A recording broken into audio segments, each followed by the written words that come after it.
ದ್ವೇಷ ಭಾಷಣ ಮಾಡಿದ ಹಿನ್ನೆಲೆಯಲ್ಲಿ ದತ್ತಾತ್ರೇಯ ಪಾಟೀಲ್ ವಿರುದ್ಧ ಎಫ್ಐಆರ್ ದಾಖಲಾಗಿದೆ. ಸರ್ಕಾರ ಕಲಬುರಗಿಯನ್ನ ಛೋಟಾ ಪಾಕಿಸ್ತಾನ ಮಾಡ್ತಾ ಇದೆ ಅಂತ ಹೇಳಿ ನಾಲಿಗೆ ಹರಿಬಿಟ್ಟಿದ್ದಾರೆ. ಬಿಜೆಪಿ ಪ್ರತಿಭಟನೆಯಲ್ಲಿ ವಿವಾದಾತ್ಮಕ ಹೇಳಿಕೆಯನ್ನ ಕೊಟ್ಟಿದ್ದಾರೆ. ಕಲಬುರಗಿ ಸ್ಟೇಷನ್ ಬಜಾರ್ ಪೊಲೀಸ್ ಠಾಣೆಯಲ್ಲಿ ಕೇಸ್ ಕೂಡ ದಾಖಲಾಗಿದೆ. ಮಾಜಿ ಶಾಸಕ ದಿವಂಗತ ಕಮರುಲ್ಲಾ ಇಸ್ಲಾಂ ಬೆಂಬಲಿಗರಿಂದ ಇದೀಗ ಪ್ರತಿಭಟನೆಯನ್ನ ನಡೆಸಬೇಕು ಅನ್ನುವಂತಹ ನಿರ್ಧಾರವನ್ನ ಕೈಗೊಳ್ಳಲಾಗಿದೆ. ಮಾತನಾಡುವಂತಹ ಸಂದರ್ಭದಲ್ಲಿ ಏನು ಮಾತನಾಡ್ತಾ ಇದ್ದೀನಿ ಅನ್ನುವಂತಹ ಅರಿವಿರಬೇಕು, ಬಟ್ ಆದರೆ ಅವರಿಗೆ ಅರಿವಿದ್ದಂತೆ ಕಾಣಿಸ್ತಾ ಇಲ್ಲ. ಚುನಾವಣೆ ಮುಗಿದ್ರೂ ರಾಜ್ಯದಲ್ಲಿ ರಾಜಕಾರಣಿಗಳ ವಿವಾದಾತ್ಮಕ ಹೇಳಿಕೆಗಳಿಗೇನು ಕಮ್ಮಿ ಇಲ್ಲ. ಪದೇ ಪದೇ ಈ ರೀತಿಯಾದಂತಹ ಹೇಳಿಕೆ ಕೊಡುವಂತಹ ಕೆಲಸವನ್ನ ಮಾಡ್ತಾ ಇದ್ದಾರೆ.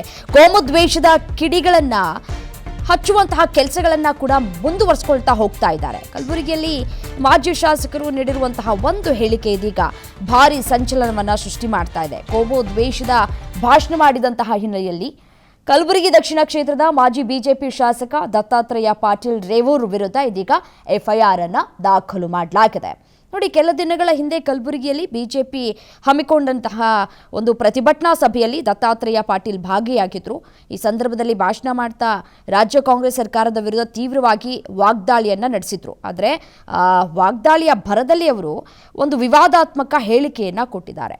ರಾಜ್ಯದಲ್ಲಿ ಇರುವಂತಹ ಕಾಂಗ್ರೆಸ್ ಸರ್ಕಾರ ನಮ್ಮ ಹೆಮ್ಮೆಯ ಕಲಬುರಗಿಯನ್ನ ಛೋಟಾ ಪಾಕಿಸ್ತಾನ ಮಾಡೋದಕ್ಕೆ ಹೊರಟಿದೆ ಅಂತ ಹೇಳಿ ಗಂಭೀರವಾದಂತಹ ಆರೋಪವನ್ನ ಮಾಡಿದ್ದಾರೆ. ಯಾವಾಗ ಈ ಛೋಟಾ ಪಾಕಿಸ್ತಾನ ಅನ್ನುವಂತಹ ಪದ ಬಳಕೆ ಮಾಡಿದ್ರೋ ಅಲ್ಲಿ ಒಂದಷ್ಟು ಸೌಹಾರ್ದಯುತವಾಗಿ ಇದ್ದಂತಹ, ಎಲ್ಲವೂ ಕೂಡ ಅಣ್ಣ ತಮ್ಮಂದಿರು ಅನ್ನುವಂತಹ ರೀತಿಯಲ್ಲಿ ಇದ್ದಂತಹ ಆ ಒಂದು ಕ್ಷೇತ್ರದಲ್ಲಿ ಈಗ ಗಲಾಟೆ ಆಗುವಂತಹ ಲಕ್ಷಣಗಳು ಕಾಣಸಿಗ್ತಾ ಇದೆ. ಪ್ರತಿಭಟನೆಯನ್ನು ನಾವು ಮಾಡ್ತೀವಿ ಅನ್ನುವಂತಹ ಎಚ್ಚರಿಕೆಯನ್ನು ಕೂಡ ಈಗಾಗಲೇ ರವಾನೆ ಮಾಡಿದ್ದಾರೆ.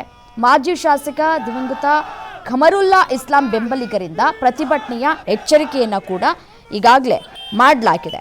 ನೋಡಿ, ಪೊಲೀಸ್ ಠಾಣೆ ಮೆಟ್ಲೇರಿದೆ. ಇದೀಗ ವಿವಾದ ಅವರನ್ನು ಅರೆಸ್ಟ್ ಮಾಡುವಂತಹ ಸಾಧ್ಯತೆಗಳು ಕೂಡ ದಟ್ಟವಾಗಿದೆ.